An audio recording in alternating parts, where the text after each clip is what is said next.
Why it is. All right, we're in drive now. Okay, so this is kind of nuts. And no, we're not talking about the video from yesterday. Ba-doom, pow! You don't get that if you didn't see the one from yesterday. But if you did and you took the challenge, then awesome. We're not going to talk about it at all because that would be awkward.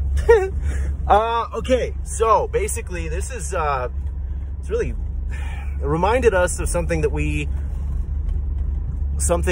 didn't witness, but we know happened back in Point Pleasant, West Virginia, I believe. There's a entity known as the Mothman, and the Mothman is like an 8-foot tall winged creature with red eyes that people can't quite decide whether or not is a harbinger of death or if it is a omen trying to otherwise warn earthly beings of looming catastrophes. Well, yes, a bridge collapsed in Point Pleasant, West Virginia back in the 90s. And yesterday, March 26th, 2024 in Baltimore, Maryland, not only did a bridge collapse, it actually looks like maybe it was intentional. A vessel, looks like a cargo ship maybe, carrying some containers, so like a barge, seemed to just plow right into the bridge. So we'll cut to that now.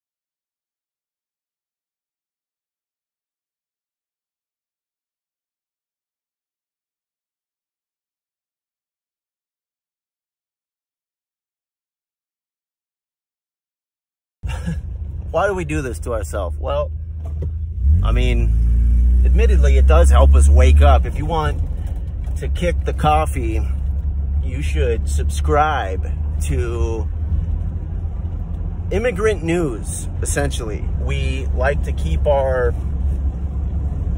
nose to the papers when it comes to the border and the crisis that's been happening.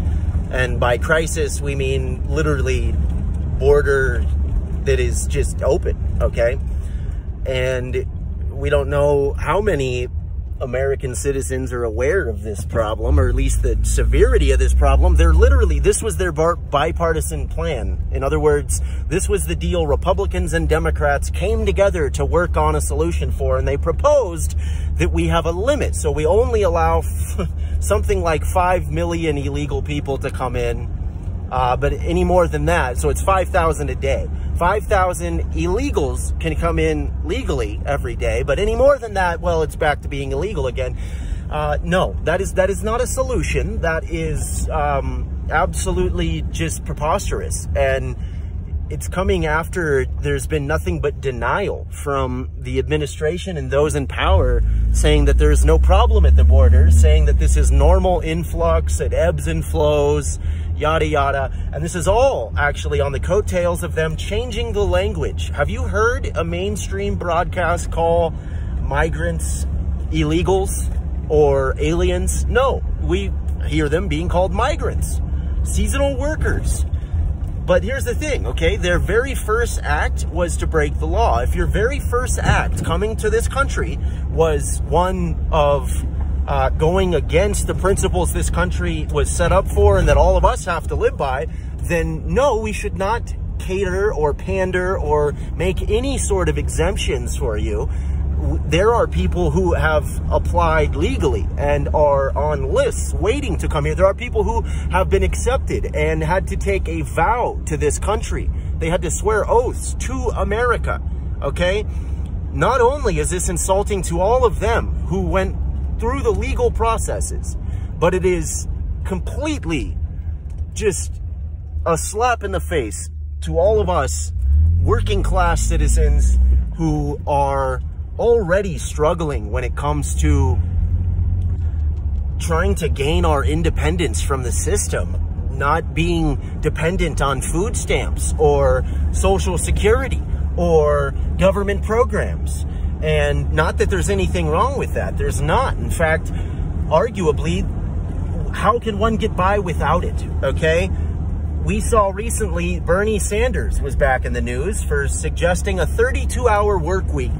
And it's actually gained some traction. Not really bipartisan, but people from all over the Democratic aisles are actually kind of standing up and saying, well, you know, 32-hour work week would make sense. 40 hours is a bit much. And as somebody who has a child now, we can attest that, yes, it is a bit much. Our gal went down to 3 days a week. And we 100% co-sign that because our daughter needs a mother. If we could endorse our girl not working at all, if that's what she wanted to do, then absolutely we'd do that, and she could be a full-time mom. Unfortunately, it's just not feasible because the way that the state of the country, okay? I mean, you can't survive on the same wages that our parents could working the same amount of time. That's just a fact. You can't buy the same amount of food with the same amount of money that they earn. That's a fact. There are absolute advantages of the past that have left this generation. That's a fact. So, we need to really address what's going on at the border. We need to take it seriously and I guess just start by maybe talking about it. Breaking news, Campbell County officials arrested an illegal immigrant from Venezuela for an alleged sexual assault against a minor. Well, Virginia does have a border with West Virginia. An immigrant in the country illegally who was out on bond in Fairfax County now facing federal charges for assaulting a law enforcement officer. Lemus Ramos punched an immigration and customs enforcement officer in the face while Ramos was out on bond for sexually abusing a minor and producing child. The FBI reports that violent crime in America is at a 50-year low.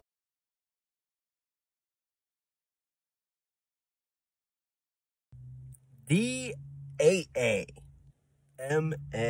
So, we're here back at the tiki job and place where we measured the roof yesterday, for those of you who are here.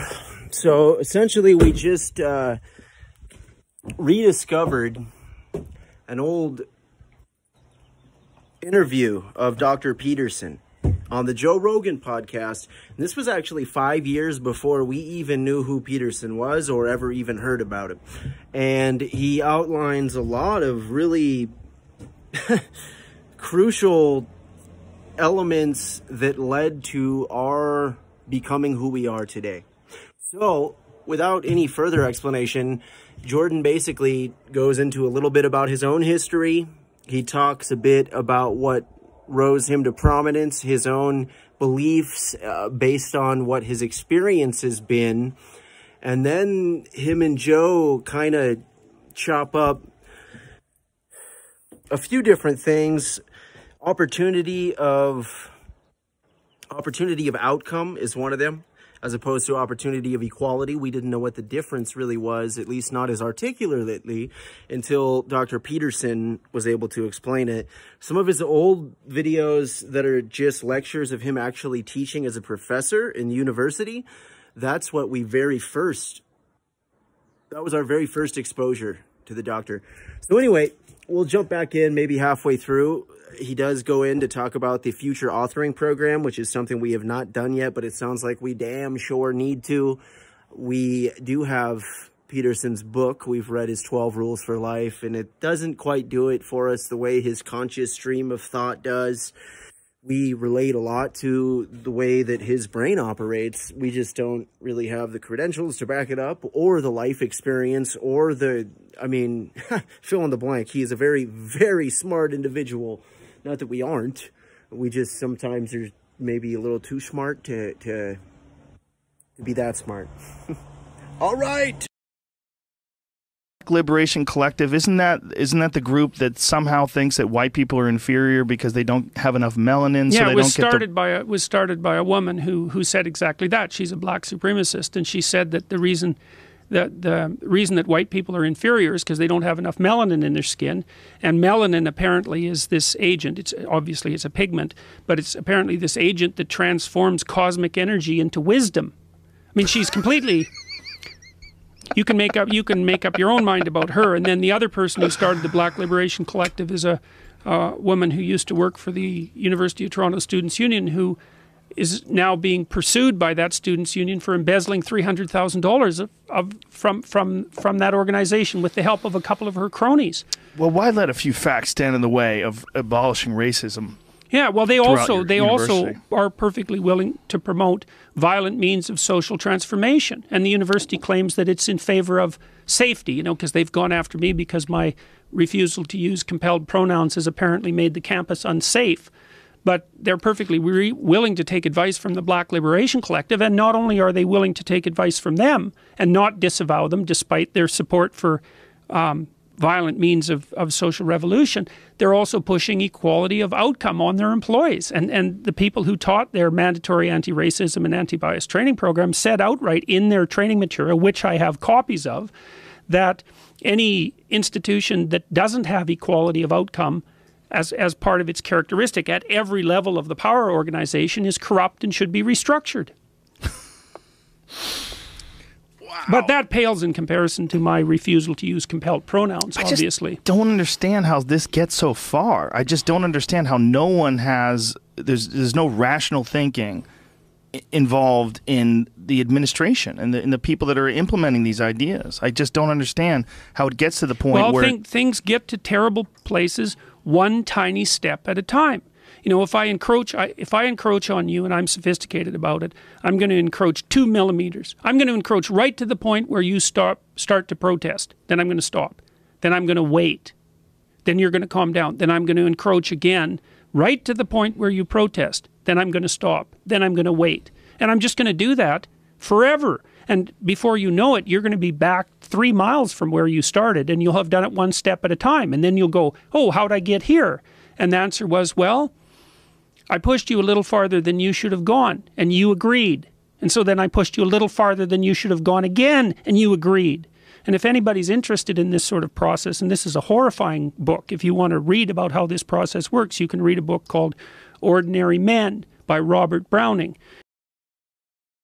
Studied this police battalion. It's a very interesting book. So these were middle-aged German men. So they were raised and educated really before Hitler came to power. So they weren't indoctrinated Nazis. They were policemen. And when the Nazis went through Poland and then needed to impose their brand of order on Poland, they brought policemen in. They brought this battalion of middle-aged policemen in. And their commandant, their commander, was by all accounts a pretty decent guy, and he told them that because it was wartime they were probably going to have to do some pretty terrible things, but that they could go home if they didn't think they were up to it. So there was no compulsion. You know, this wasn't a Milgram experiment or an experiment where you had to obey orders. The guy who was giving the orders said, look, this is going to be awful, but you can back off. But the guys thought, well, I'm not going to leave my comrades here to do the dirty work, you know, which is kind of a virtue in a perverse way.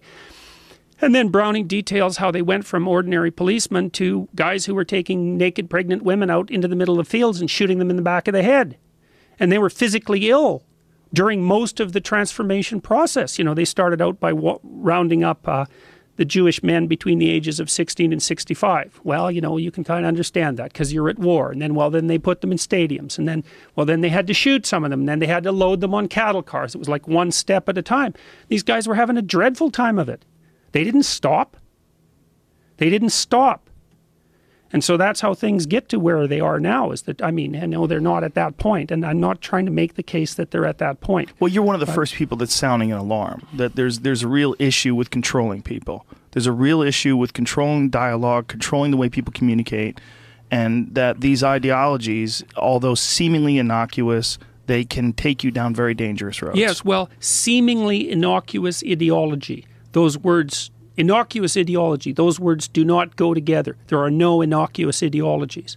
And they're forms of pathological oversimplification. And they're also clubs. I mean the kind of clubs that you hit people with as well as the clubs that you belong to. The advantage to me being an ideologue is that I can explain everything. I can feel morally superior. and I know who my enemies are. And you know what you're supposed to do with enemies. They're not your friends, right? You move against them. And, you know, we're approaching a situation, and this has already happened, I think, more in the United States than in Canada, although our countries are competing to see who can cross the idiot line fastest. You're in a situation in the U.S. where 50% of your population won't talk to the other 50%.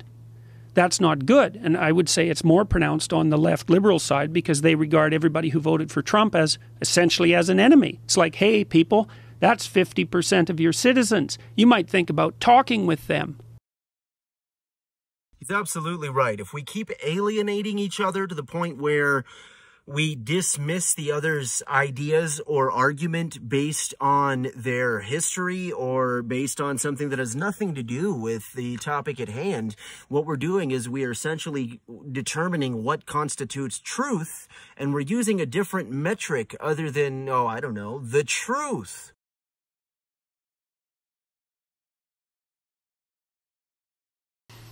I'm a clinical psychologist, and here's one of the things you do to make people less afraid. You don't make the world safer. What you do is people tell you what they're afraid of, and then you break it into little bits so that they can go confront them. You know, so maybe they're afraid of going to a party, and you break that down. You say, well, do you know how to introduce yourself? And they say, well, I don't really even know how to shake someone's hand. And so then you practice having them shake their hand and introduce themselves, because maybe they weren't taught by that by their half-witted parents when they were young, because they were ignored. And so then you say, well, maybe you can go to a party for half an hour and all you have to do is introduce yourself to 2 people, and we'll call that success. And you build up their competence and their confidence one step at a time. And what happens, the clinical literature indicates quite clearly, is you don't make people less anxious by doing that. You make them braver. It's not the same thing. You don't make the world and its horrors smaller. You make the person and their capacity to deal with horror larger. You encourage them. You strengthen them. That's what you do at a university. You arm people with arguments. You hone their intellect. You help them learn to write so they can marshal their arguments. You help them learn how to engage in intellectual combat, because that's better than engaging in real combat. And you make them hard and strong. You don't mollycoddle them and make them safe unless you're their enemy, unless you're trying to devour their spirit. And that's what we have in the universities. We have the reign of the Oedipal mother who's answered everything is, oh, just come a little closer, dear, and I'll protect you from the world. It's just like Hansel and Gretel's, the witch in the Hansel and Gretel story. Well, my house is made of gingerbread. Just come in here and everything will be fine. Well, she feeds you candy to fatten you up so she can eat you. That's the archetype of a modern university. When did this start? When did the trigger warnings? When did the safe spaces? When did all this emerge? Well, it has its roots in the student radicalism of the 1960s, especially the far left radicalism. It really popped up in the 1990s, in the early 90s, when I was teaching in the U.S. at that point. And which university? I taught at Harvard from 93 to 98. And there was a fair push for political correctness, especially in the early part of the 90s. But it got pushed back down and disappeared and went underground. It went underground is more accurate. And then it's just come back with a vengeance in the last 5 years. And I think it's partly because we have all these radical left political activist departments at the universities, women's studies being at the top of the list, that have done nothing for the last 30 years. It's even longer than that now. It's almost 40 years. 30 years, let's say.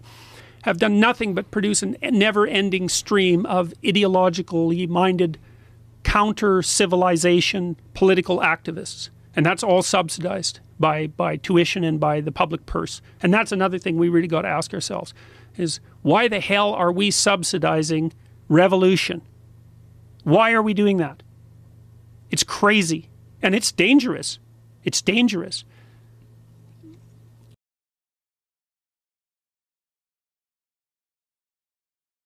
One reason that people are watching them. One, it's not the production quality.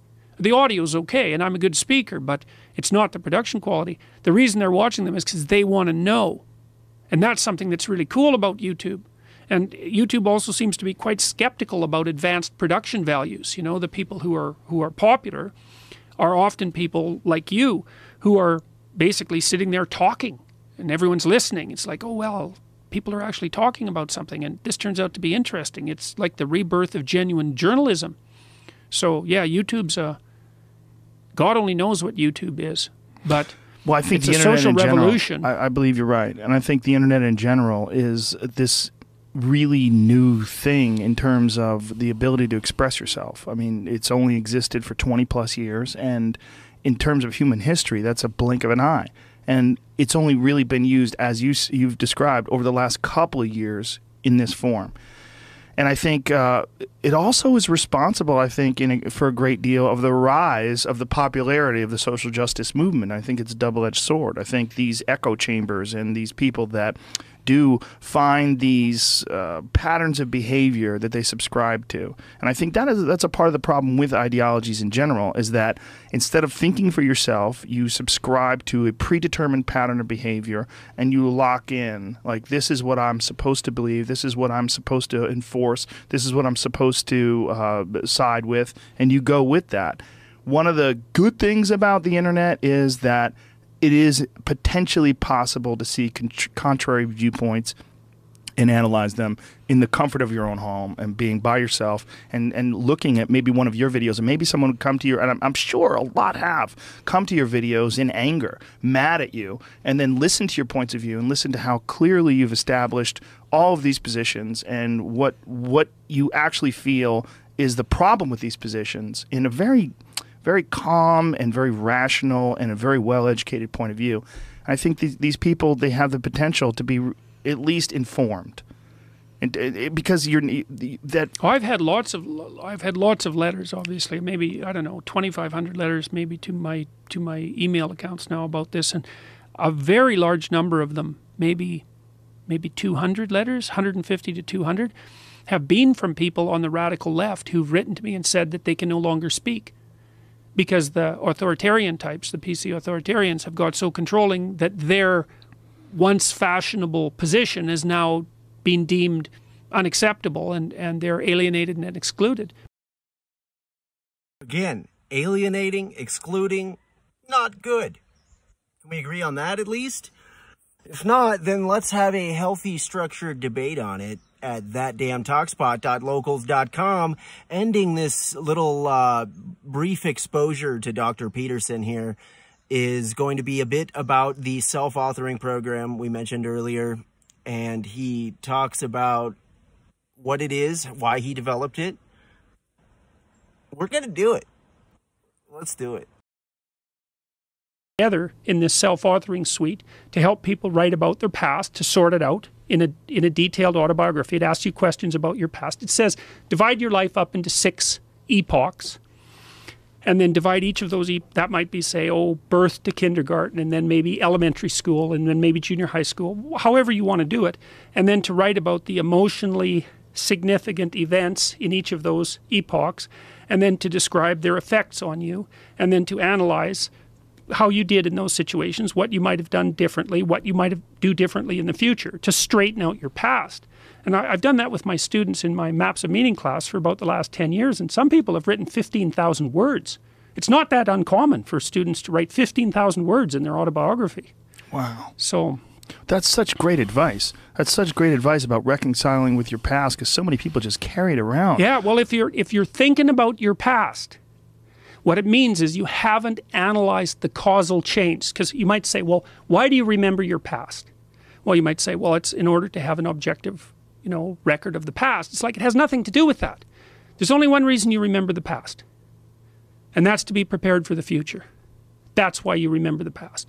And so what you're supposed to do is take the past and extract out from it wisdom.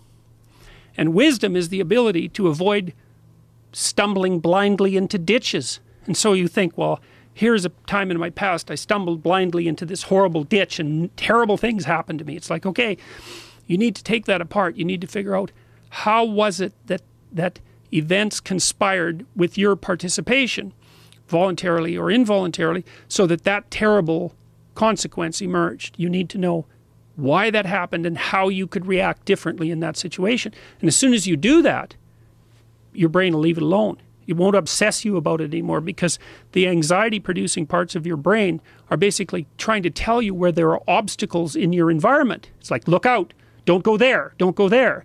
It's like, well, don't go there, there's fire. Well, maybe you could master the fire, right? Then you're a wielder of fire, you're not just a victim. And lots of situations are dangerous or not dangerous depending on your level of mastery, right? I mean, life is like that. And so a negative emotion that's associated with a memory is something that's crying out for mastery. And writing can really help with that. So you're reorganizing your brain when you write autobiographically. You're basically, the emotions, imagine memories can be stored at different levels of your brain, from sort of primordial reptilian image-laden areas that are very emotional, up to finely articulated plans for your future life. Well, you want to take everything that's negative and emotional and transform that into a fully articulated vision for your future. And that frees you of your past. You shouldn't be thinking about your past. I mean, maybe if you're 80 and, you know, you're going over a well-spent life, that's a whole different thing. But if you're 30, 35, or 20, and most of the time you're thinking about your past, it's like your soul is trapped back there. And you need to free it through investigation. And the metaphysical language is appropriate, because that is, in a sense, what you're doing. You're trapped in the past. It's like you got to break free of that so you can use all your resources to move ahead into the future. Anyways, in these programs, the Future Authoring Program, like I said, has had walloping effects on people. That's fantastic advice. One thing in particular here is, if somebody in the first half of their life is constantly reliving or analyzing something from the past, something that happened longer ago than 18 months, then that is something that not only is worthy of further investigation, but it's actually something that is unobjectively, unequivocally holding that individual back. He uses a great turn of phrase that it's like their soul is stuck when that event happened, or in that time period. And wow, you know, there's a reason why we chose the first family album that was on our phone for a background while Dr. Peterson describes the Future Authoring Program. And that reason's not because our family has nothing to do with where we need to devote some energy and work. And you know what? Not everybody's like that. At least, not that not every family could use some work, but not every family is going to be open to admitting it. And not every family or everybody in every family is going to be willing or wanting to put in that work. For whatever reason, maybe some really just don't care if the relationship evolves, gets better, whatever that means, or even stays the same. Because a lot of times, you know, take it from this recovering addict alcoholic, if we're not moving forward, then we're going backward. It's like we're in a stream, you know, and that current is life, and it's constantly coming at us. And if we're not being an active participant, then we're going to get swept away. You know, stand still for like a week and see where you are. See if we're wrong, you know. You'll go backwards. You won't stay in the same place any damn way. We'll let Dr. Peterson take it away a little more articulately.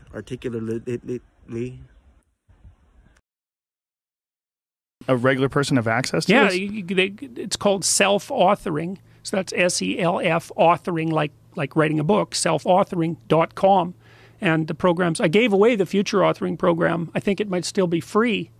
It is till the end of November. I did a video called Message to Millennials, because one of the things Jonathan Haidt said about, he called Karl Marx the patron saint of the social justice warriors, and John Stuart Mill the patron saint of people, say, who stood for objective truth and freedom of expression. And I thought that was really smart. He said Brown University is #1 for social justice warrior universities, and Chicago for truth universities.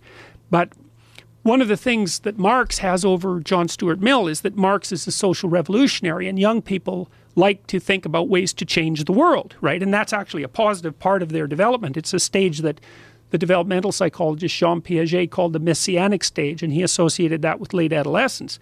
It's like while young people want to change the world. The problem is that that's been harnessed into attempts to change other people. But that isn't what you should do. But that isn't what you should do. We're going to check out this video, a message to millennials, because fellow millennials, it seems like that's what we're doing. Seems like we are insisting the rest of the world adapt to our beliefs, our predetermined view of what constitutes right and wrong and how things should be. And sure, maybe some of it's valid. We can't expect anything. No expecting anything. We have to lay out the argument articulately and be willing to be honest when we are wrong. And that means, you know, engaging. Yeah, it's interesting too how this kind of ended on the possible benefits of more technology, but not a word about artificial intelligence was said. And virtual reality, okay, sure. What about this AI? I mean, we could have artificial intelligence creating virtual reality. Maybe that's what's already happened. Wasn't there a movie about that once? I couldn't write a book with that much reach. That's crazy reach. Crazy. Yeah, it's revolutionary. I believe that. I believe it's revolutionary. I believe it is too, and I believe no one saw it coming. And I think it's such a new thing that we're all just sort of starting to get a handle on how to use it and what it's capable of. Yes, well, it was like the internet was for pornography. Well, that changed quick. And YouTube was for cute cat videos. And that changed quick too. You don't know what the technology is going to do. Well, it's also, I don't know how much you've paid attention to virtual reality or how much you've experimented with it, but my good friend Duncan Trussell has one of those HTC Vives, and I put it on over his house. He runs a podcast, and we played with it for about an hour and a half, and then we did a podcast, and I'm thoroughly convinced, especially now, with new phones. There's a phone that I just got called the Google Pixel, and it comes, you can buy it with this headset. You slide the phone into the headset, you put on this virtual reality program, and you're watching a virtual reality show on your phone. I mean, a regular phone that fits in your pocket just slides into this headset.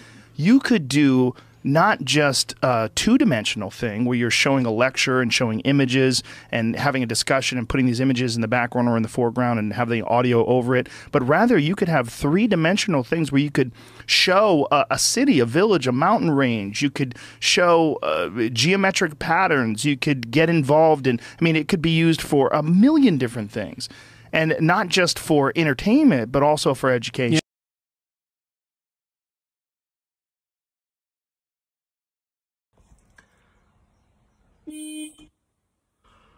Yeah, that was totally unintentional. Haha, we scared ourselves a little bit. Anyway,